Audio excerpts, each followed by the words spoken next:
Hi there, this is in danger of turning into the Serenity Water Features advertising channel, but we've not made that much progress with the bamboo garden in the last week because Danny's been busy doing other things. It's been battering down with rain though, and the fact that it's been raining as much really brings into its own one of the features that he worked on before he went up to start work on the bamboo garden along pond. So I figured I would show you this. The Rosneath Peninsula is effectively a big long spine that runs out into the Firth of Clyde, and then there's just this little skirt around it, this little low skirt around the edge where most of the houses are, but the center of the peninsula is just this big ridge that runs out. And so when it pours down, what you tend to get is just all this water just runs off in these huge, like, frothing burns down into the loch. And obviously it's quite a small catchment area, so when the rain stops falling, these burns dry up pretty fast. But when it's been really pouring down, they turn into these little miniature torrents. And it's incredible how much it changes. There's a spot here, the Meikle burn runs down through the property of the Linn. And there was a spot here where it just forms this big waterfall. And when we first got here, you could just about get down this little muddy path and drag your way past the bamboo at the bottom to sit and admire the waterfall. And we always felt that was a really underutilized, really beautiful aspect of the garden. So Danny's come in and he's renovated these steps for us. As you can see on the side, we've cleared a little bit of mess and we've put in some hardy gingers and some ferns. That's a soft mahonia at the back there. This is still looking a little bit of a mess because this wall has to be rebuilt because that's quite a major path and it's crumbling and it's dangerous. So for the time being, we've left a little bit of the damp-proof membrane and the concrete visible. That will go in time. So what you're looking at here was a crumbling brick marriage well.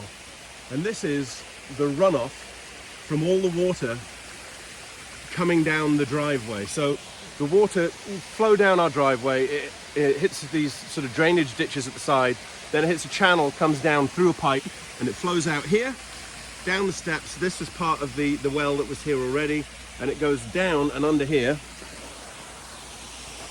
and flows out into the burn just down there, which I don't know if you can see that properly, but anyway.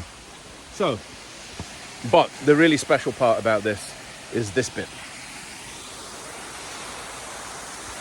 Now that waterfall slows to a trickle when it's not raining. And what we've come in and done is we've reinforced this whole bank with some boulders, put some gravel down here, cut the bamboo back a little bit so it's not totally overwhelming, and we've got this little bench, which is awesome. And you can sit down and you can have a wee, contemplate the vagaries of life as this waterfall gushes down past you. I don't even know if you can hear this properly because of the sound of it. But the other thing that this did is remind us that when you put this bench here, you're sitting facing not directly at the waterfall, but actually across at the opposite bank, which looks like that now. Now, that was basically just a tangled mess of nonsense over there. You can see some Sassavicii has already got in. This big fuchsia was just sort of everywhere. So we've cut that back really hard, and what we've put is we've put some bananas and a Dicksonia antarctica, a hardy tree fern in there. And we've just tried to emphasize the depth by putting some silvery, I think it's spider's web is the cultivar of Fatsia japonica that we put in, just to put some silvery leaf behind these deep rich greens, and then some yellow ferns down that slope there. That used to be a path. It is never being a path ever again because it will kill somebody, because it's basically just a dangerous mudslide. But Aaron, who's part of our horticultural team, picked up on the silvery Fatsia japonica. Hannah suggested we put some Brunera macrophylla down at the front here for, again, that lovely silvery texture. We did that. The Brunera just got completely destroyed immediately, so we're having a bit of a rethink. And we might try some Liriope muscari, or various types of hellebore might be nice down there. But now that we've got rid of what was a really nasty looking bridge made of old sleepers, you can sit up here, the waterfall flows down, and as it flows down and past and out to the loch, you've got these big sort of exotics and this shaded rhododendron glade, and it's just one of the most magical places in the garden. Now, Jim and Jamie had a route around this garden which would let you visit every single path, and they started here and then circled all the way around up to the house and back down the other side.